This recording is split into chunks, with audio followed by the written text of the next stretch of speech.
sarkarsina loina ngamme ba agi motadi hala kadurdi am pharani am matik sarani haibnate ko ke no oge oiro amo oge go lairi bisigi manung dagi semga dori banina kari kari tawdaina president rule na tawbangam dabasi popular government ngamme ba for example mi ma sida nomaina kapam me impal ge adu jaga amada natraga moirang adu tawre chief minister natra cabinet minister bar passion mangamme awana do kam do ba nange adu tawrani na adu senarani adu lupa lak tara pirani mateng tawrani sing ngamme ba but governor di passion mangam de ba chief secretary di passion mangam de ba DGP di passion mangam de ba maramjuna popular government ICD awana tarkar ne hekta passion ba ngamme ki khodong chab amle phana patta boile sono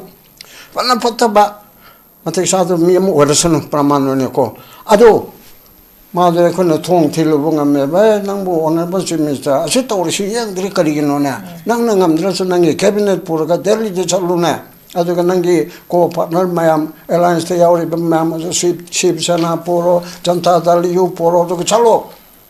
haiba kono haina ba ya ba aduna adudagi na hanu gumna ko unified commando pitokano nang pasilo law and order second state na payo list to the yauriba constitution na piriba humpuga taru kharabuti lokto khare achi lairibasi nang na loin tawdam ni state government na tawdam ni only thing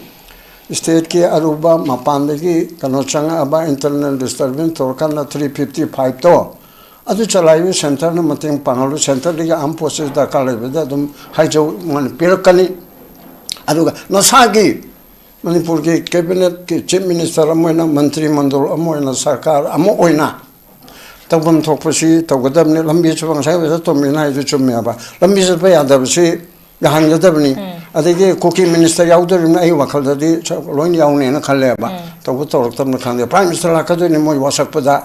aduna sarkar bu semabdi khatang ne ta ne se BJP na luching ma sarkar sembada state tara ni ko prime minister chakhi da bamte yaute ya to me loi chapani aduga ko ge cabinet mantri malak ta batau de loi na la aduga state tara ge chief minister loi na lak pana that means manipur da dila oi har ga de ko khangoi dra do o manipur da kaino me ye nge khang dei ne ba adu manipur su ma chapman na to bun ta tang su to wase tang mali da wase manga da pramamani adu di lakadu ne ba prime minister na mapan chakhi na tra di adu gumba mayam le ga chatok chen yawde mi ko minister ani moina hum pi wa haina tai ani ra hum pi ro portfolio chap chana ching tam ching e pibum tok chu pi ga dam ni tam gi pibum tok ching tam maina khai bi ade BJP ki government ni BJP da nate atai party NPF NPP adi kam kam le ri je di mayam chine sogol lim ni adu rade masida ching tam khai dana aujiki le ba por sida phajana to bse mase ko ki popular government din kana gumna di popular government hai no hai ba elected government chi popular government ko ba ma unpopular obiye but elected hai che adu oibani na aujiki sida mana amoi da bselite asa hai da za to mi da am point mo lo advisor thamdori mi chumi ai ne da hai ta ba na hai da so pam hai ni lo se manipur ke chief minister china lo khang da ya de kari na bu legal advisor advocate general law department china advocate advisor mayam yom de ni ma lo khang de ya ro health ki matang da doctor ki matang da doctor jang khai hum pu ma ge advisor revenue ki matang da veterinary ki matang da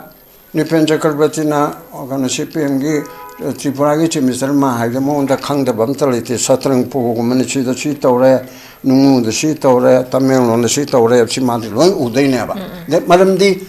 support system che aduna adugo madu da la re songai hai tab de ki khatang hai banu ar ga di pai hai bi gi wane ai hai na aduna adugo ko me chuna lo no ugo de na lambi chatok chin ya bu tai ai hai ri chi ko na sa jang ala na so madu tawi kuki minister singdu puraga naga minister singdu puraga susan bu de salo es ai la ano mo government sigi kari pami ngore de salo Kangkung Pisalo, civil society ma'am koko mi poro amuko poro ade ki chu maya mama tawro asi popular community ngamme ba central rule nati tawdi man ma khoche thar moi ma chen chibu kana akhoi ki mi som te yaudre do aidi manipur ki itihas khangba puwari khangba du governor sahib khangdre chief secretary advisor DGP achau puna mari manga se masi center degi mapan degi mana ke Manipur ki mapan degi haita center degi lakpanina masi naina buka nai kuki mi yaudre ba parjabatra so Manipur macha kuki macha oiro naga macha oiro pangal oiro meite oiro Manipur de pokpa ama yaudre sarma tudi nungai ro sidi da tu leibini sida ada tobuni masidi mayana waro kani moment ro kani kolakani haibana jingmo pona masi tobe ba aduna kon me raun si pangchang su sangwe da banina popular government ama aina pamba ya pamda be aduna amani ko pangera pamoira popular government ama PR government dagi di PR dagi di saru bana amne hena popular ai phatre hari be cha tombado aina BJP do promantori ai cha tombaduna ai seva to bo aina phura ga seva to onbado aduna phayeba mapandigi Ramdas ko bamna Baba nange chak thongbe rabani ne kaina haibu ai pamde ba aduna ai own man ai sai chu okera u oira mara watem tongna ga criticism pinere ga sarkar ma tohon badudi chumi soidana su tawgadra first week of February sida tawrabu yaina khali adu tawdraga ti khagi semakatori ba government have tar house for the same day but adu yam tunadi semak pa yai haina praja singna su panari semakatori ba government sida khagi mamang da su domak hariba popular government amakak semak pa yabagi leibisi ki matang da tongan tongan ba discussion me amap su tawkre even khagi platform si makta su khagi discussion tawkre adubu semakatori ba government sida khagi expectation habitare khagi praja singi oina khagi pabungi opinion thambiyo expectations yamna phajaba topic ni hojik se sing atangai hara sarkar sengwadi ga semoida semanningi ga semanningde ga hojik lairiba sida situation sida sarkar semgadori bagina karigino sem da bayabana karigino habise kun nena bisangi aduna tana bama pangsa da sadana asugum mamale di nongani da masida itonga chalaga di nongani da idana utopian mangdrang oina tawbado bhabna saraga su bhabna sabadu oina tawbu chumde maram piraga semakpa yabana karigino semo oidabana karigino sema gana karama phim oigani oiroi tawbana karino haibisida nena basangya yes kwadi laibak tibedi ko isi yamna soiraba state amanine aranba soiraba fail oiraba state ama haibedu because of our political system mathung maram khangdaba lo khangdaba aduga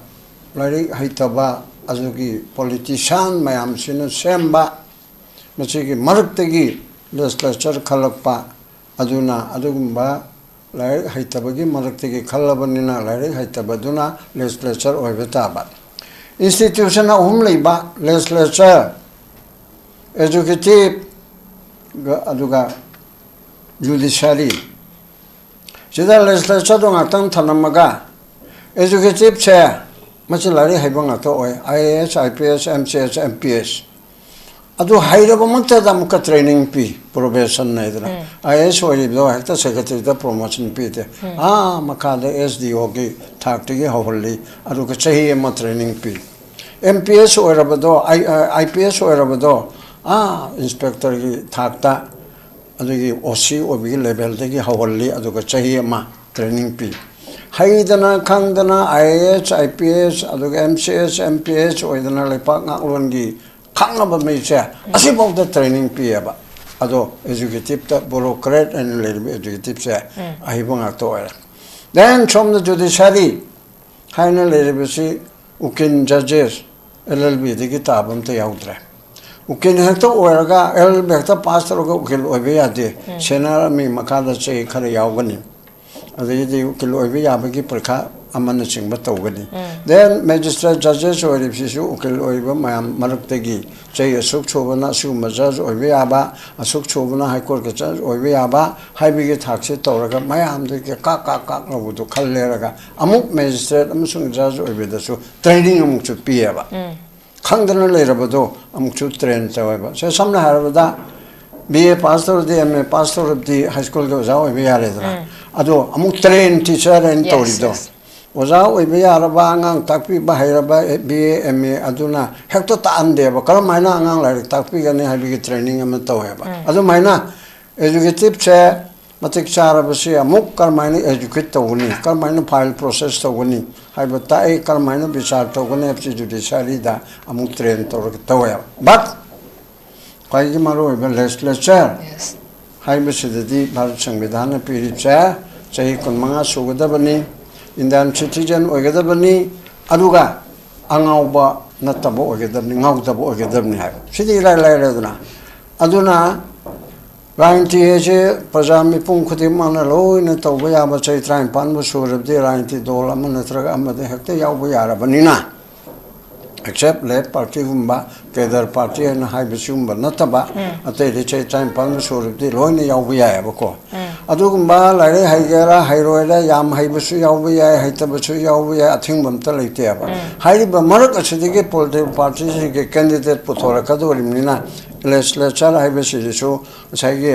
aina haijariba chai kunmanga choraba aduga kanogi india gi citizen oraba aduga angauba natrabdi hekta candidate oibiya bisa pairabdi adugun bai halakpaduna legislature ai kanu tawdorise lo sengbadamni lo gi mechanics ne ba aidi gari workshop ta haraga mechanic to gari workshop te yauri meduna nat lesson ba hitraga de mechanics to da karmaina workshop te yawgani adu maina lo gi factory oribe assembly sida lo semba hitraga de lo gi abc khangdraga di ma kari lo no ma semdoi do adu ji toksin na ba ta natra khongman chena ba ka ba ml oidori me aduna अदुगुंबगी मयामक्सि लेबिसे अदुनबु educative ता bureaucrat ना लारे हैतबा MLA कारक यावरगसु मंत्री ओरप यावरगसु अखोगे democracy सिददी लारे हैबा ngakतना शासन तगदमने हाबिदि यादबनिना मयामनबु यारबदि कुल्ली ओरसु रेशा पुलर ओरसु चायोन मुभबु मयामना थागलदि अदुम थागत यायबको अदुना अदुगुमि फिबुमदुदा लेबिसिना कदोरे अखोगी राजनीति तौरीबा हजूजी मकी तौरीबा मरुएना रूलिंग पार्टी की ख्वाइदिग नकपबना बीजेपी ना स्टेट बीजेपी ना सेंटर बीजेपी ने करी पामी सरकार समन गदरा समन लोइदरा नत्रगा खोइना समजबम थोकपरा समन ददम थोकपरा हाइबिसे खंगदे ख्वाइ लोरु सिनी मागी पार्टी की प्राइम मिनिस्टर जुना अदुगा पार्टी प्रेसिडेंट दुना पार्टी की ना रन तब बीजेपी सरकार के होम मिनिस्टर दुना अखोई बीजेपी शाखा मणिपुर के सीधा नई दो सरकार सुमन सेमगनी अदुगा सेमोय कायदना होम मिनिस्टर ना स्टेटमेंट का पीदना खोतना तगदबदो अखोई सीधा अमत लेतरा समनद्रेबा बीजेपी के यावरी बोर करसिंगना नान कनानो ना फागेतवी पैनलिस्ट अखोई नाइनरी बा अखोई दा हंगेना चिंगलेन मसाम दा हंगे ए सरकार से कनाना सेम्बिया नोइन खरेना खंगनी नैनरी बसिंग खरेना खंगनी अखोई पार्टी मेन दि खंगद्रे अनायब पोचे लूरेब फागी तोनेब ngara aduna party yauriba BJP yauriba singchina Delhi ki central leadership na kari pami kari togadamne se Manipur che khangde moina khangnam chona bangamde mem tanatremni akhoi sida anu sigi phibam sida लाइकान नंगे question लाकान सरकार सेमुदरिदि करिगिना constitution दा यावरिबा 356 की clause 5 की मतुंग इना चाहिए मदगी हन सांगदोक यादे president rule हां चाहिए होम चाहिए मांगा गाय तो पंगांग नमने को जे उखन माउ यावना पंगांग दांग नबने लो द चपचान हारि तो जम्मू कश्मीर तो चाहिए होम तवी पंजाब त मांगा तवी अदु को सुन याइने गायना कनागो मन हाइजन लेबा जाति कॉन्स्टिट्यूशन सेमदोक्तर दियादी कॉन्स्टिट्यूशन सेमदोकपदी मोदी सरकार सिगी एनडीए सिना अहुम थोकपगी अनि फादेबा कॉन्स्टिट्यूशन सेमदोकेरदी कांग्रेस यावदमनी एसपी यावदमनी अदु यावदमनी मयाम त्रिनामोल यावदमनी मयाम से तोरग तोगदमने अदुना तब चुमनेगी सिंपल मेजॉरिटी दा नरेगा आइदो गांधी मम्मी ओथोकपो कोथोकपा जीएसटी के अदु सेमदोएगा हाबिदु लोय याइको मणिपुरदा चाप चाबा प्रेसिडेंट उनसे चाहिए हम थमगनी हायदबदी कॉन्स्टिट्यूशन ची पूरा सेमदोकदमने अदुदी मतम संगनी अदुगा मदुगी ओपोजिशन की मतंग याउदरी दो इथोक्तबनिना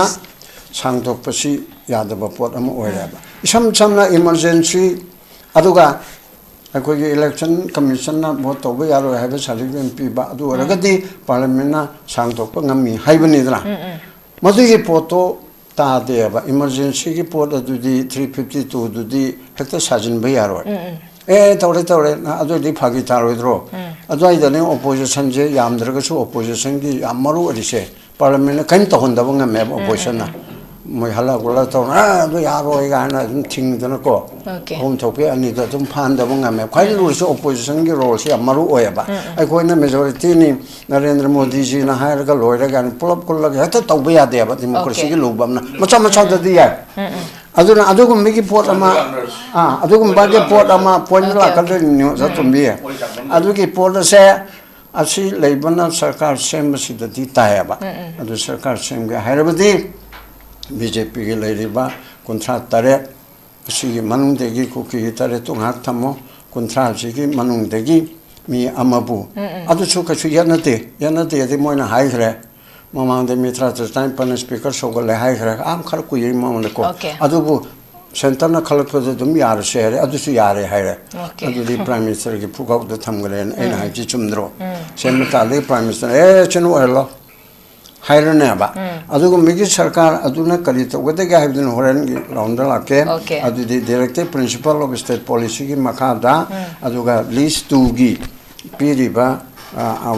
entry mayam do adu ningchi jana inna bhot na base sarkar ge maroi be thogdang ni okay babu yang pasan thambi kra emathan se ba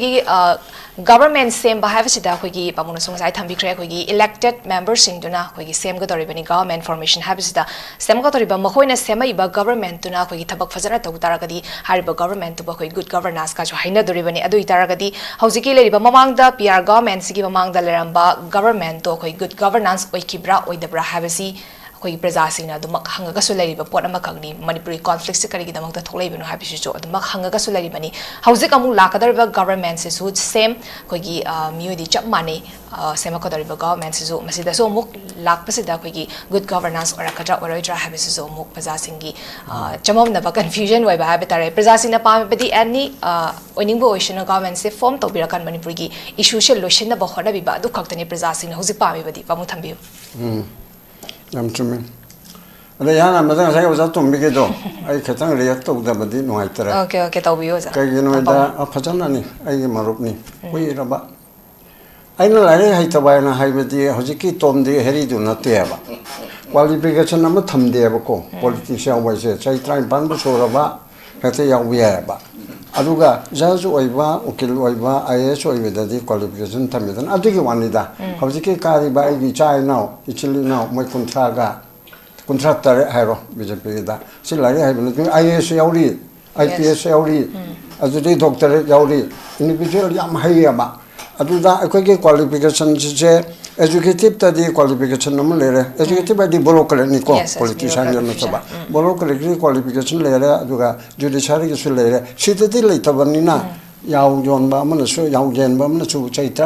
kun manga bu so ba indian citizen war ba ngau dar di yai hai bi praman du ni da adu particular adu te adu ga yo to me ego leite ego gi du man na te aina adu de cheng so hai su ni ego gi na te aina khatang hai ning ba du ning tam na hai bu da hendo engine khali di le ram yai ko adu wan simale ka jon na te da subna ai suggestion am to ra kon za tum be adu phai ka chu khai te hojiki le ba sarkar se sarkar semdo ripse sarkar sin loina ngam ba agi motadi ha lakador di am pharani am matik sarani haibana te ko ke no age oiro amo oge go lairi bisigi manung degi semga dori banina kari kari tawdaina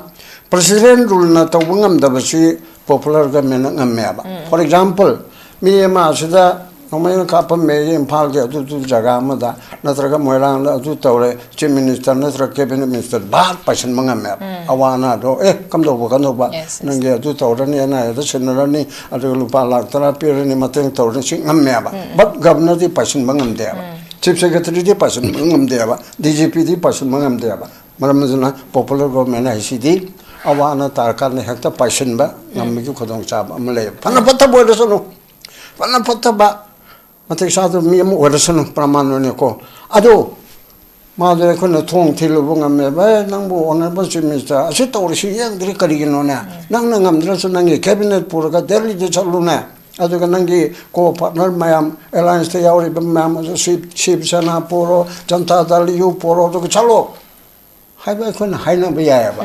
ꯑꯗꯨꯗꯒꯤ ꯅꯪ ꯍꯥꯟꯅꯒꯨꯝꯅ ꯑꯩꯈꯣꯏꯒꯤ ꯌꯨꯅꯤꯐꯥꯏꯗ commando ꯄꯤꯊꯣꯛꯀꯅꯨ ꯅꯪ ꯄꯥꯏꯁꯤꯜꯂꯨ law and order ꯏꯁꯇꯦꯠꯅ ꯄꯥꯏꯌꯨ ꯂꯤꯁ 2ꯗ ꯌꯥꯎꯔꯤꯕ ꯀꯟꯁꯇꯤꯇ꯭ꯌꯨꯁꯟꯗ ꯄꯤꯔꯤꯕ 63 ꯈꯔꯕꯨꯗꯤ ꯂꯧꯊꯣꯛꯈ꯭ꯔꯦ ꯑꯁꯤ ꯂꯩꯔꯤꯕꯁꯤ ꯅꯪꯅ ꯂꯣꯏ ꯇꯧꯒꯗꯕꯅꯤ ꯁ꯭ꯇꯦꯠ ꯒꯣꯔꯃꯦꯟꯅ ꯇꯧꯒꯗꯕꯅꯤ ꯑꯣꯟꯂꯤ ꯊꯤꯡ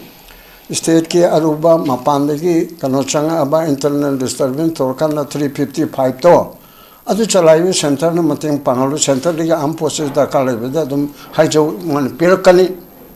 ꯑꯗꯨꯒ ꯅꯁꯥꯒꯤ ꯃꯅꯤꯄꯨꯔꯒꯤ ꯀꯦꯕꯤꯅꯦꯠꯀꯤ ꯆꯤꯐ ꯃꯤꯅꯤꯁꯇꯔ ꯑꯃ ꯑꯣꯏꯅ ꯃꯟꯇ꯭ꯔꯤ ꯃꯟꯗꯣꯜ ꯑꯃ ꯑꯣꯏꯅ ꯁꯔꯀꯥꯔ ꯑꯃ ꯑꯣꯏꯅ ꯇꯧꯐꯝ ꯊꯣꯛꯄꯁꯤ ꯇꯧꯒꯗꯕꯅꯤ ꯂꯝꯕꯤ ꯆꯠꯄ ꯉꯁꯥꯏ ꯑꯣꯖꯥ ꯇꯣꯝꯕꯤꯅ ꯍꯥꯏꯗꯨ ꯆꯨꯝꯃꯦꯕ ꯂꯝꯕꯤ ꯆꯠꯄ ꯌꯥꯗꯕꯁꯤ ꯌꯥꯍꯟꯒꯗꯕꯅꯤ ꯑꯗꯒꯤ ꯀꯨꯀꯤ ꯃꯤꯅꯤꯁꯇꯔ ꯌꯥꯎꯗꯣꯔꯤꯕꯅ ꯑꯩ ꯋꯥꯈꯜꯗꯗꯤ ꯂꯣꯏꯅ ꯌꯥꯎꯅꯦꯅ ꯈꯜꯂꯦꯕ ꯇꯧꯔꯛꯇꯕꯅ ꯈꯪꯗꯦ ꯄ꯭ꯔꯥꯏꯝ ꯃꯤꯅꯤꯁꯇꯔ ꯂꯥꯛꯀꯗꯣꯏꯅꯤ ꯃꯣꯏ ꯋꯥꯁꯛꯄꯗ ꯑꯗꯨꯅ ꯁꯔꯀꯥꯔꯕꯨ ꯁꯦꯝꯕꯗꯤ ꯈꯇꯪ ꯅꯦ ꯇꯥꯅꯩꯁꯦ ꯕꯤꯖꯦꯄꯤꯅ ꯂꯨꯆꯤꯡꯕ ꯁꯔꯀꯥꯔ ꯁꯦꯝꯕꯗ ꯁ꯭ꯇꯦꯠ 10ꯅꯤꯀꯣ ꯄ꯭ꯔꯥꯏꯝ ꯃꯤꯅꯤꯁꯇꯔ ꯆꯠꯈꯤꯗꯕ ꯑꯝꯇ ꯌꯥꯎꯗꯦ ꯑꯣꯖꯥ ꯇꯣꯝꯕꯤ ꯂꯣꯏ ꯆꯠꯄꯅꯤ ꯑꯗꯨꯒ ꯑꯩꯈꯣꯏꯒꯤ ꯀꯦꯕꯤꯅꯦꯠ ꯃꯟꯇ꯭ꯔꯤ ꯑꯌꯥꯝꯕ ꯂꯥꯛꯇꯕ ꯇꯧꯗꯦ ꯂꯣꯏꯅ ꯂꯥꯛꯑꯦ ꯑꯗꯨꯒ ꯁ꯭ꯇꯦꯠ 10ꯒꯤ ꯆꯤꯐ ꯃꯤꯅꯤꯁꯇꯔ ꯂꯣꯏꯅ ꯂꯥꯛꯄꯅꯦꯕ ꯗꯦꯠ ꯃꯤꯟꯁ ꯃꯅꯤꯄꯨꯔꯗꯗꯤ ꯂꯥꯛꯑꯣꯏ ꯍꯥꯏꯔꯒꯗꯤ ꯑꯩꯈꯣꯏ ꯈꯪꯉꯣꯏꯗ꯭ꯔꯗꯣ ꯑꯣ ꯃꯅꯤꯄꯨꯔꯗꯗꯤ ꯀꯩꯅꯣꯝꯃ ꯌꯦꯡꯉꯦ ꯈꯪꯗꯣꯏꯅꯦꯕ ꯑꯗꯣ ꯃꯅꯤꯄꯨꯔꯗꯁꯨ ꯃꯥ ꯆꯞ ꯃꯥꯟꯅꯅ ꯇꯧꯕ ꯇꯥꯡ 6ꯇ ꯋꯥꯁꯛꯑꯦ ꯇꯥꯡ 4ꯗ ꯋꯥꯁꯛꯑꯦ 5ꯗ ꯄ꯭ꯔꯃꯥ ꯑꯃꯅꯤ ꯑꯗꯨꯑꯣꯏꯗꯤ ꯂꯥꯛꯀꯗꯣꯏꯅꯦꯕ ꯄ꯭ꯔꯥꯏꯝ ꯃꯤꯅꯤꯁꯇꯔꯅ ꯃꯄꯥꯟꯗ ꯆꯠꯈꯤꯕꯃꯛ ꯅꯠꯇ꯭ꯔꯗꯤ ꯑꯗꯨꯒꯨꯝꯕ ꯃꯌꯥꯝ ꯑꯃ ꯂꯩꯔꯒ ꯆꯠꯊꯣꯛ ꯆꯠꯁꯤꯟ ꯌꯥꯎꯒꯗꯕꯅꯤ ꯀꯨꯀꯤꯒꯤ ꯃꯤꯅꯤꯁꯇꯔ ꯑꯅꯤ ꯃꯣꯏꯅ 3 ꯄꯤꯌꯨ ꯍꯥꯏꯅ ꯇꯥꯏ 2ꯔ 3ꯔ ꯄꯤꯈ꯭ꯔꯣ ꯄꯣꯔꯠꯐꯣꯂꯤꯑꯣ ꯆꯞ ꯆꯥꯅ ꯆꯤꯡ ꯇꯝ ꯆꯤꯡꯒꯤ ꯐꯤꯕꯝ ꯊꯣꯛꯁꯨ ꯄꯤꯒꯗꯕꯅꯤ ꯇꯝꯒꯤ ꯐꯤꯕꯝ ꯊꯣꯛ ꯆꯤꯡ ꯇꯝ ꯍꯥꯏꯅ ꯈꯥꯏꯕ ꯌꯥꯗꯦ BJPꯒꯤ ꯒꯃꯦꯟꯅꯤ BJPꯗ ꯅꯠꯇꯦ ꯑꯇꯩ ꯄꯥꯔꯇꯤ NPF NPP ꯑꯗꯒꯤ ꯀꯔꯝ ꯂꯩꯔꯤ JDU ꯃꯌꯥꯝꯁꯤꯅ ꯁꯧꯒꯠꯂꯤꯕꯅꯤ ꯑꯗꯨ ꯑꯣꯏꯔꯗꯤ